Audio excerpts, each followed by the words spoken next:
Assalamualaikum warahmatullahi wabarakatuh. Perkenalkan, nama saya Nur Faiza dari kelas Manajemen B Sumber Daya Manusia. Di sini saya akan menjelaskan mengenai dampak ekonomi akibat konflik Rusia dan Ukraina. Nah, yang pertama itu ada harga minyak dunia. Nah, serangan Rusia ke Ukraina telah mempengaruhi harga minyak dunia. Rusia sendiri merupakan negara yang kaya dengan sumber daya energi. Rusia dapat memproduksi sekitar 9,7 juta barel minyak per harinya. Nah, catatan tersebut menempatkan Rusia sebagai negara penghasil minyak kedua terbesar setelah Amerika Serikat.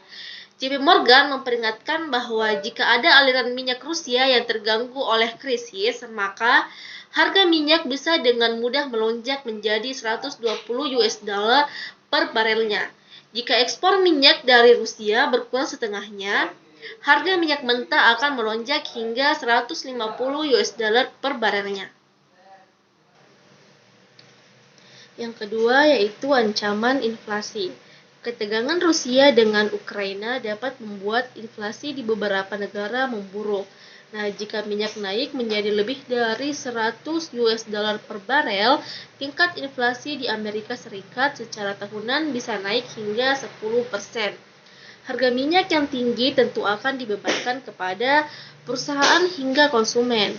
Selain energi, komoditas lain dapat mengalami gejolak harga seperti logam, aluminium, dan palladium. Semua ini akan terjadi pada saat pasokan komoditas lebih tertekan daripada sebelumnya dalam beberapa tahun terakhir.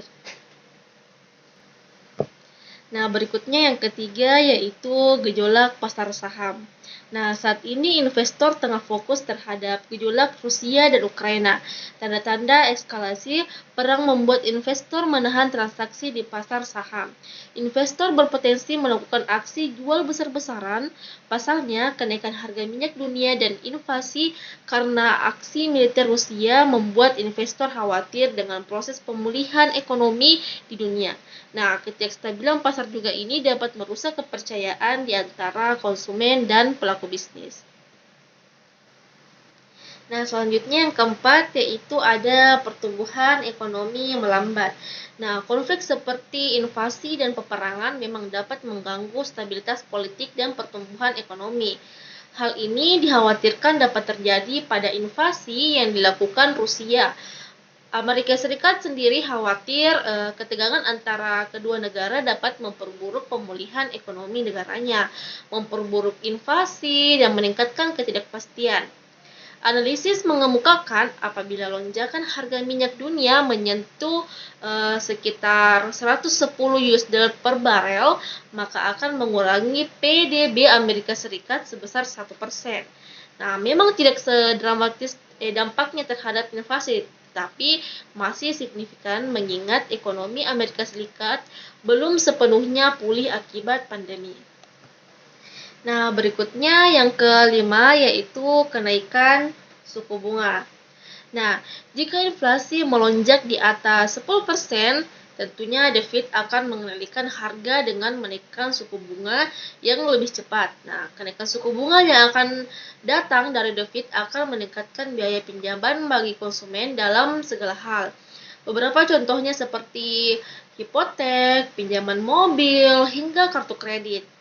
David sendiri dapat memilih untuk mengabaikan peningkatan inflasi hanya sebagai fenomena sementara yang didorong oleh situasi Rusia-Ukraina. Namun, strategi itu tidak berjalan dengan baik tahun lalu, di mana David akhirnya mengabaikan deskripsi sementara tentang invasi terkait pandemi. Nah, yang pastinya ketegangan Rusia-Ukraina akan semakin memperumit tugas David untuk mengendalikan inflasi tanpa memicu resesi ekonomi. Baiklah, itulah tadi beberapa dampak ekonomi akibat konflik Rusia dan Ukraina. Lebih kurangnya mohon dimaafkan. Wabillahi taufiq wal hidayah. Assalamualaikum warahmatullahi wabarakatuh.